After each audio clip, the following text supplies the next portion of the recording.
दोस्तों नमस्कार, मैं सुबोध कुमार। आप देख रहे हैं खबर नेशनल टाइम्स।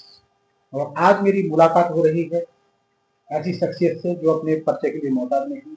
जी हाँ, मैं बात कर रहा हूँ समता सैनिक दल के प्रदेश सचिव मुकेश कुमार गौतम जी। और आपने देखा होगा कि वो हर जो सामाजिक कार्यक्रम होते हैं, चाहे 14 अप्रैल हो या फिर महापुरुषों की जयंती हो, तमाम बढ़ चढ़कर हिस्सा लेते हैं और तेज तर्रार बोलते हैं, महापुरुषों पर तेज तर्रार बोलते हैं। और आपको यही बता दें कि यदि आज की व्यवस्था देखी जाए तो जातिवाद भी चरम सीमा पर है, तो ये बोलते हैं। और तमाम जैसे कि यदि ढोंग पाखंड की बात की जाए, धर्म की बात की जाए, तो ये हमेशा एक तर्कबाजी अपने विचार देते हैं, तो इनसे बातचीत करते हैं। जी मुकेश जी, आप बताइए कि आप हमेशा हर मामले में, चाहे वो किसी भी जिले का या पूरे देश का मामला हो, आप बहुत बेबाक तरीके से अपनी बात रखते हैं और तेज तर्रार तरीके से बोलते हैं। लेकिन आपको इस तरह से, जैसे आप एक इतने भावुक हो जाते हैं, उत्सुक हो जाते हैं, तो आप जातिवाद पर इतना बोलते हैं, आखिर क्यों बोलते हैं? ऐसा कोई कभी आपके साथ हुआ, फिर ऐसे बोलते हैं, मंचों से आप बोलते रहते सुबोध जी, सबसे पहले आपको नमो बुद्धाय, जय भीम हैं? जी। देखिए, सवाल तो आपका बिल्कुल सही है और लगभग 100% सवाल आपने अच्छा किया है। अपने से पहले मैं बता दूं कि जितने भी कहने मतलब महापुरुषों के अगर मैं नाम लूं तो मैं तो महापुरुषों से कम करोड़ों गुना नीचे हूं। हम तो महापुरुषों का अनुसरण करते हैं, लेकिन किसी भी महापुरुष को उठा के देखे तो उनके साथ भी शोषण हुआ है और शोषण भयंकर तरीके से हुआ है। लेकिन उन्होंने बदलाव भी कर दिया, उनके अंदर क्रांति आई। तो देखिए, मैं अपने जीवन की बता रहा हूं। आपने ये पूछा है, मैंने अभी तक किसी को ये बताया भी नहीं होगा। मैं बता दे रहा हूं कि सन 88 की घटना है। अब अंदाजा लगा लीजिए कि सन 88 में मेरी उम्र कितनी होगी। मैं 6वीं क्लास का विद्यार्थी था और 6वीं क्लास में उसी समय सन 88 में जो 15 अगस्त आने वाला था, मेरे गुरुजी थे, गांव में जूनियर हाई स्कूल है और उस जूनियर हाई स्कूल में मैं पढ़ने में तेज तर्रार, मेरा सुलेख, लिखने में मेरा राइटिंग बहुत सुंदर, और मैंने जो है कई कंपटीशन भी जीते ब्लॉक लेवल के। लेकिन जब आगे सन 88 में जब ये मामला आया कि 15 अगस्त आने वाला था, तो गुरुजी ने मुझसे कहा कि भाई बेटा मुकेश, कुछ तैयारी करना। तो मैं गुरुजी क्या तैयारी करूं? तो बोले कि जो तेरे मन में आए। तो मैंने कहा ठीक है, मैं तैयारी करता हूं। मैंने गुरुजी बाबा साहब के बारे में, बोले हाँ हाँ कोई बात नहीं। तो मैंने बाबा साहब की तैयारी थोड़ी सी की और मोहल्ले में ही एक हमारे भाई हैं, तो उन्होंने मुझे एक किताब दी थी। और मेरे बड़े वाले भाई हैं, मैं आपको बता दे रहा हूं कि उन्होंने उस समय भाषण लिख के दिया और मैंने वो तैयारी की और मैंने अपना भाषण दिया। जो एक बार इंटरेक्ट करूंगा, जैसे कि आपने कहा कि भाई गुरुजी ने आपको परमिशन दे दी तैयारी करने के लिए, आपने ये भी कहा कि मैं बाबा साहब की करना चाहता हूं, गुरुजी ने बोल दिया, तो इसमें तो कहीं कुछ जैसे जातिवाद जैसे मामले नहीं, बिल्कुल जातिवाद नहीं है, जबकि गुरुजी हमारे ठाकुर समाज से थे। देखिए, मैं आज उनकी तारीफ कर रहा हूँ कि बहुत ही मुझसे प्यार करते थे। और देखिए, अब मैं बताऊंगा आपको जो है कि वो एक ठाकुर समाज से होकर के मुझे वो बाबा साहब के लिए कुछ सुनाने के लिए, बताने के लिए प्रेरित कर रहे थे। लेकिन जब मैंने 15 अगस्त आया और 15 अगस्त के दिन बड़े उल्लास के साथ, बड़े खुशी के साथ, और मैंने जो है बाबा साहब का भाषण दिया और मैंने एक गाना भी सुनाया। लेकिन जैसे ही मैंने गाना सुनाया, भाषण दिया, तो भाषण देने पर ही, और कहने का मतलब यह है कि जो हमारे 10-15 किलोमीटर दूर से हमारे जो अध्यापक गुरुजी थे, हमें साइंस पढ़ाते थे, दूसरा एक हमारे प्रधानाचार्य जी थे जो कोरी समाज से थे। अब देखिए, मैं यहाँ ये नाम ले रहा हूँ मुझे कि एक तो हमें ठाकुर समाज से हमारे गुरुजी हमें प्रेरित कर रहे हैं अच्छा सुनाने के लिए जो है, और एक हमारे जो गुरुजी हैं वहां से कोरी समाज से, जो अनुसूचित जाति में आते हैं, जो संवैधानिक फायदा लेकर के और प्रधानाचार्य बन गए। लेकिन उनको ये बात हजम नहीं हुई जो है बाबा साहब की। तो अब यहाँ जातिवाद क्लियर हो रहा है, लेकिन मैं बच्चा था, मैं इस बात को समझ नहीं पाया। मुझे तो अच्छा, जब जैसे भाषण दिया तो इन लोगों ने कहा, अरे यार इसे बिठाओ, ये कहाँ जो है किसी उसका नाम ले रहा है जो है, क्या अम्बेडकर लगा रखा है जो है। अच्छा, ऐसा बोला? हाँ, तो मुझे ऐसा लगा कि पता नहीं क्या मेरे पुरखे को बुरा भला बोल दिया हो। मैं एकदम वहां से जब que प्रोग्राम चल रहा था और उसके बाद में मैं अपना मुट्ठी बांध करके थोड़ा सा जैसा जो बच्चे करते हैं उस तरीके से मैं अपना भाग छूटा। तो मुझे हमारे एक और स्कूल है गांव में, उस स्कूल के प्रधानाचार्य पाठक जी हैं, तो उन्होंने मुझे पुचकारा और वो मुझे बिठाया, बेटे कोई बात नहीं है। और फिर मुझे कई अध्यापकों ने फिर बाद में कहा कि बेटे कोई बात नहीं है, घर पर मत कहना मुझे, जबकि सबसे ज्यादा मुझे प्रसाद भी दिया गया है, जो मेवा जो मिष्ठान वगैरह होता है वो दिया गया। वो इसलिए दिया गया कि ये बच्चा घर पर जाके न कहे। जब मैं घर पर आया, लेकिन मेरे अंदर तो ऐसी कसक थी कि पता नहीं मेरे किसी बाबा को कह दिया, मेरे पुरखे को कह दिया। मैंने घर पर आके एकदम तुरंत बताई। मतलब 6 क्लास में पढ़ते थे और 6 क्लास में भी आपके अंदर बाबा साहब को लेकर इतनी ललक थी कि आपको ऐसा लगा कि मेरे किसी पुरखे को या मेरे किसी हाँ, बिल्कुल बिल्कुल जो है, मैं शुरू से ये इन चीजों में मैं क्रांतिकारी शुरू से ही रहा। मेरे अंदर ये कोई गलत के लिए मुझे कभी मैंने बर्दाश्त नहीं किया जो है।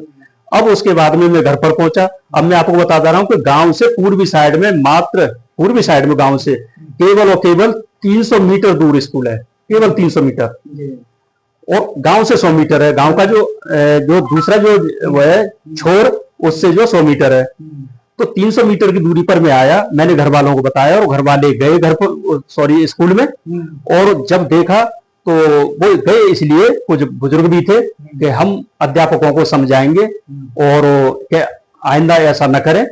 बाबा साहब के बारे में अगर बोल दिया तो ऐसा क्या बुरा बोल दिया, अगर आपको गलत लग रहा है तो हम ऐसा नहीं बोलेंगे। ये शब्द लेकर के स्कूल में मेरे बड़े वाले भाई और भी जो मोहल्ले में होते हैं, कुछ चाचा ताऊ इस तरीके से गए। लेकिन हुआ क्या, इतनी जल्दी लोग ताला लगा करके और ये वहां से गायब हो गए सभी के सभी।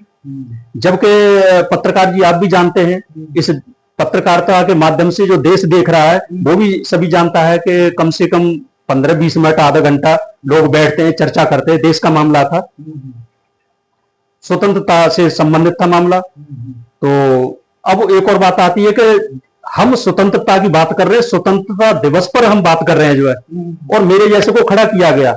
लेकिन मुझे स्वतंत्रता मुझे कहां मिली जो है, जब मुझे विचार बोलने के लिए जो है बाध्य किया गया। तो ये स्वतंत्रता किस काम की, हम क्या ढिंडोरा पीट रहे स्वतंत्रता का। अब उसके बाद में मेरे चाचा ताऊ वापस हो लिए, घर पर आए। अब 16 अगस्त को फिर मैं गया जो है।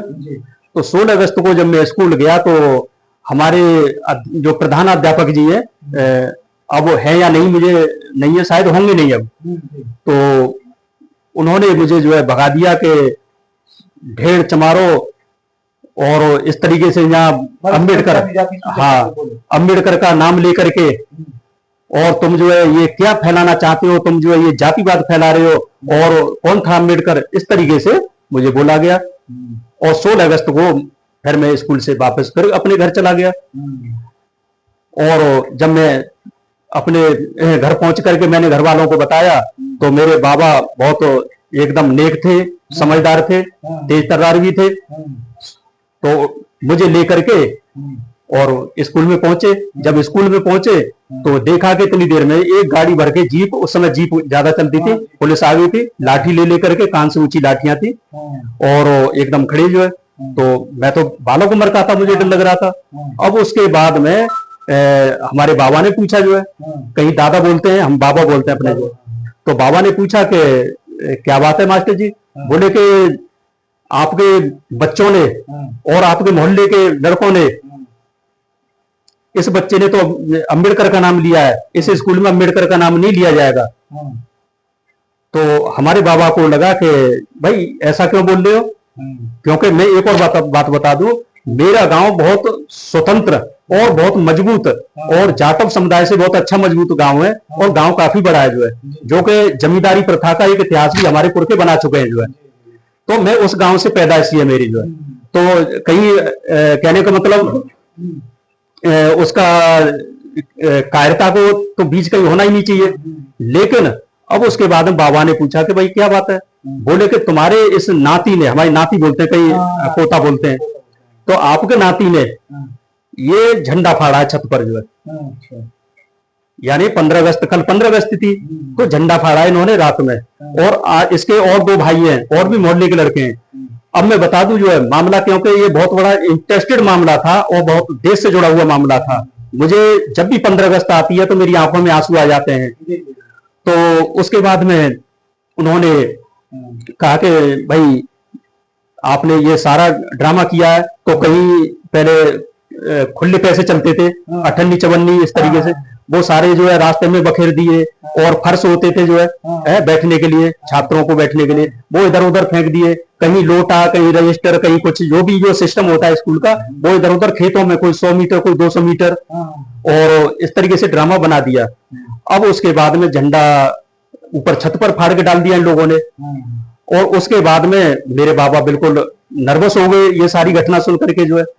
मेरे पिताजी और मेरे चाचा जी, 2 भाई हैं, वो तुरंत, उनको कुछ भी समझ में नहीं आया। और आपको मैं याद दिला दूं आज इसके आपके माध्यम से, चैनल के माध्यम से, कि अलीगढ़, आप अलीगढ़ से हैं, या इस आप चैनल के माध्यम से इस देश के जो भी हमारे जो श्रोतागण अगर सुन रहे हो, देख रहे हो, तो अलीगढ़ में एक रघुवीर सिंह राही जी थे जो अब इस दुनिया में नहीं है।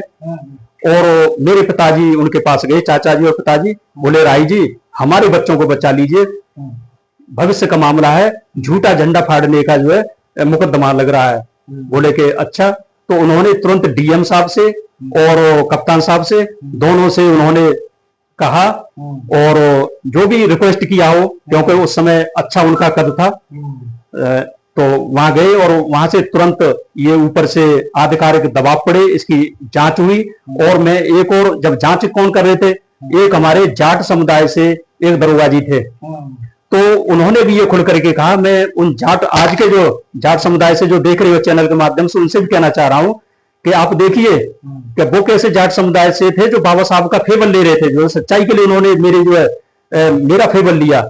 और मुझे उस जांच में और 12 लड़के थे, हम जो है सगे, 2 भाई मुझसे बड़े, मैं सबसे छोटा था उस उम्र में, मेरे हाथ से झंडा फड़ा हुआ दिखाया। अब देखिए 12 तो हम लड़के थे, लेकिन 13 मोहल्ले में गवाह थे जो है, सॉरी इस केस में 13 गांव के चुनिंदा लोग गवाह थे, जो बड़े बड़े मोट पेट वाले, बड़े बड़े मूछे वाले और बड़े बड़े, कहने का मतलब तिलक वाले, वो इसमें गवाह थे। और सभी चिल्ला चिल्ला के कह रहे थे कि झंडा फाड़ा है, स्कूल की चोरी की है, अलमारी में से रजिस्टर निकाले हैं और सब तोड़ फोड़, ताले तोड़े हैं जो है, और हमने देखा है जो है। तो दरोगा जी ने बहुत कुछ कहा कि भाई आपने हमें सूचना क्यों नहीं दी, हम तो इनको जो है, कहने मतलब फांसी तक चढ़ा देते, हम तो ऐसा केस बना देते, लेकिन आपने हमें सूचना क्यों नहीं दी। तो मामला जो है वो, क्योंकि झूठा जो दीवार होती है ना, बालू की दीवार, वो एकदम गिर गई। और दरोगा जी को मैं फिर भी आज आपके चैनल के माध्यम से सैल्यूट करता हूं, और उन्होंने हमारी जिंदगी बचाई। और रघुवीर सिंह राही जी को मैं याद करता हूं, ऐसे क्रांतिकारी और ऐसे समाज सेवी को जो है, जो उन्होंने हमारी जिंदगी बचा दी। नहीं आज आप जो मेरा इंटरव्यू ले रहे हैं, मैं आज ये इंटरव्यू नहीं देने वाला होता, या तो मैं अगर एक बार जेल में चला गया होता तो मैं चोर या कहीं उचक्का और अब तक मारा नहीं गया होता, क्योंकि चोर की तो यही परिभाषा होती है। तो इसीलिए आपको क्लियर हो गया कि जातिवाद, और ये जातिवाद हुआ ये जो है।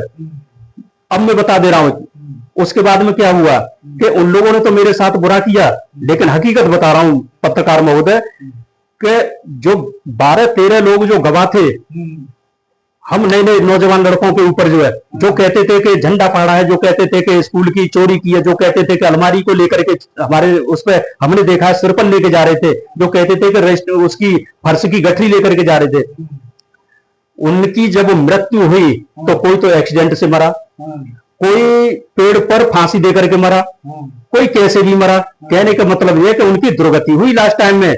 इसलिए मैं आपके चैनल के माध्यम से कहना चाहूंगा कि ऐसा किसी के साथ दुर्व्यवहार मत करिए, नहीं तो आपका भी अंत बुराई होगा।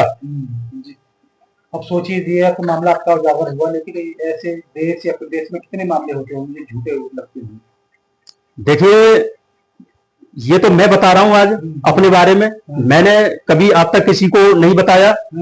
ये सन 88 का ही मामला है। सन 88 में कोई मोबाइल भी नहीं था, कोई किसी तरह का, कहने का मतलब जो सुनने के और देखने के और देखने सुनने के कोई संसाधन ही नहीं थे। तो ऐसी ऐसी घटनाएं हुई है और आज भी हो रही है कि देखने और सुनने के संसाधनों से आज भी आदमी बहुत आदमी इससे दूर है। वो नहीं इस पहुंच में पहुंच पा रहे, नहीं वो जो है इस चीज को दिखा पा रहे, तो घटनाएं तो आए दिन हो रही हैं। लेकिन अब दिक्कत यह है कि जब आपके साथ होती है किसी तरह की, तो फिर आपको बुरा क्यों लगता है? जी। अच्छा, मुझे ये बताइए, जिस तरह से आपके साथ ये घटना हुई थी, अब जैसे और भी पत्रकार हैं पूरे देश में, अगर बहुजन मीडिया की बात कर लो या फिर यूट्यूबर्स की बात कर लो जो एक्टिव रहते हैं, तो उन लोगों के लिए आप क्या संदेश देना चाहते हैं? जैसे पूरे देश में पता ना कितने झूठे मुकदमे होते हैं, अगर बहुजन समाज की बात की जाए या बुद्ध समाज की बात की जाए, बुद्धिजीवी की, तो क्या संदेश देंगे वो जो और भी पत्रकार हैं, जिस तरह से मैं आपसे इंटरव्यू ले रहा हूँ, पता नहीं मेरे जैसे कितने और पत्रकार होंगे, उनको क्या संदेश देना चाहते देखिए, आप पत्रकारिता का हैं? जो जिसे हम कहते हैं निष्पक्ष पत्रकारिता, आप केवल उसका भी एक छोटा सा हिस्सा है। इसी तरीके से जब आप जैसे और भी पत्रकार निष्पक्ष पत्रकारिता करते रहेंगे, तो एक पत्रकारिता पर एक अच्छा विश्वास जाएगा। इस देश का चौथा जो स्तंभ है वो पत्रकारिता ही समझी जाती है। और जब पत्रकारिता सच्ची होगी, तो अगर किसी देश के किसी भी कोने में किसी तरह की अगर कोई घटना हो रही है, तो मुझे लगेगा कि सुबोध जी पत्रकार हैं, तो मैं सुबोध जी से गुहार लगाऊंगा कि सुबोध जी, आगे हो या ना हो, लेकिन मेरी बात को आप जो है जरूर, मेरे साथ जो पीड़ा हुई है उसे आप रिकॉर्ड कर लीजिए और इस देश के सामने प्रस्तुत कर दीजिए। तो इसी वजह से मैं सभी पत्रकारों से हाथ जोड़ करके एक बार विनती से कहना चाहूंगा कि आप लालच त्याग करके, अगर लालच देखेंगे तो कुछ भी नहीं होगा। आपका भाई पिटेगा, आपके भाई के साथ शोषण होगा,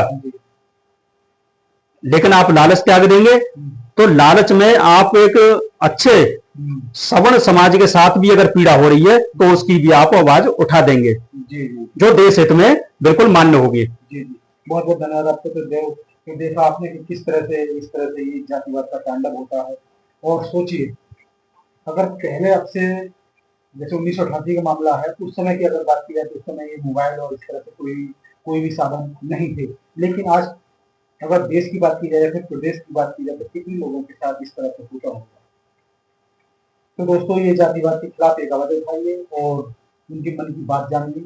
जो प्रताड़ित पीड़ित समाज है के लोग हैं, उनकी भावनाएं जानिए और चोट कीजिएगा। जो जिस तरह से झूठे मुकदमे लगाए जाते हैं, उन पर चोट कीजिएगा। तो मैं सुबोध कुमार, खबर नेशनल टाइम्स, गाजियाबाद, बहुत बहुत धन्यवाद।